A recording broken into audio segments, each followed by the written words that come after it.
Ada Twist Scientist by Andrea Beaty.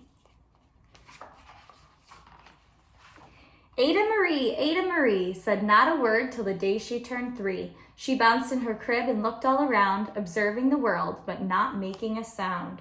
She learned how to climb and make her big break, with a trail of chaos left in her wake. She ran through the day, chasing each sound in sight, and didn't slow down till she conked out at night. Her parents were frazzled, but tried not to freak, as Ada grew bigger and still did not speak. Clearly, young Ada, with lots in her head, would have something to say when it ought to be said. That's just what happened when Ada turned 3. She tore through the house on a fact-finding spree and climbed up the clock just as high as she could. Her parents yelled, "Stop!" as all good parents would. Ada's chin quivered, but she did not cry. She took a deep breath and simply asked, "Why?" Why does it tick and why does it talk? Why don't we call it a granddaughter clock? Why are there pointy things stuck to a rose? Why are there hairs up inside of your nose? She started with why and then what, how, and when. By bedtime, she came back to why once again. She drifted to sleep as her dazed parents smiled at the curious thoughts of their curious child, who wanted to know what the world was about. They kissed her and whispered, "You'll figure it out." Her parents kept up with their high-flying kid, whose questions and chaos both grew as she did. Even Miss Greer found her hands were quite full when young Ada's chaos wreaked havoc at school. But this much was clear about Miss Ada Twist. She had all the traits of a good scientist. Ada was busy that first day of spring, testing the sounds that make mockingbirds sing, when a horrible stench whacked her right in the nose, a pungent aroma that curled up her toes. "Zowie," said Ada, which got her to thinking, what is the source of that terrible stinking?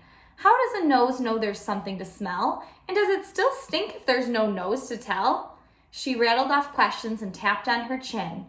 She'd start at the start where she ought to begin. A mystery, a riddle, a puzzle, a quest. This was the moment that Ada loved best. Ada did research to learn all she could of smelling and smells both stinky and good. One hypothesis Ada thought could be true. The terrible stink came from Dad's cabbage stew.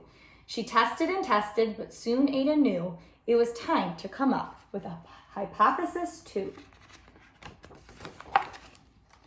Then zowie! That stink struck again, just like that.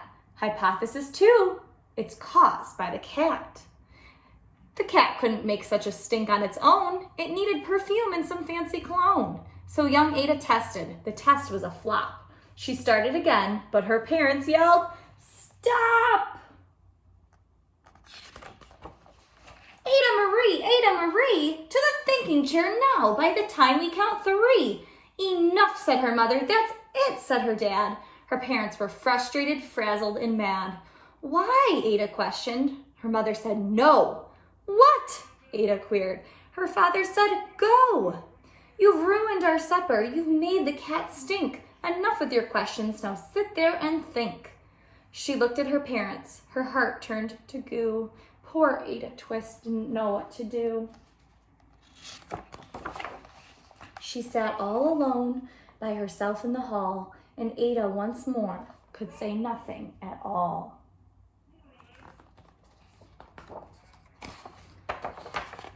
And so Ada sat and she sat and she sat, and she thought about science and Stu and the cat, and how her experiments made such a big mess. Does it have to be so? Is that part of success? Are messes a problem? And while she was thinking, what was the source of that terrible stinking? Ada Marie did what scientists do. She asked a small question, and then she asked 2. And each of those led her to 3 questions more, and some of those questions resulted in 4. As Ada got thinking, she really dug in. She scribbled her questions and tapped on her chin. She started at why, and then what, how, and when. At the end of the hall, she reached why once again. Her parents calmed down and they came back to talk. They looked at the hallway and just had to gawk. No patch of bare paint could be seen on the wall. The thinking chair was now the great thinking hall. They watched their young daughter and sighed as they did. What would they do with this curious kid who wanted to know what the world was about? They smiled and whispered, "We'll figure it out."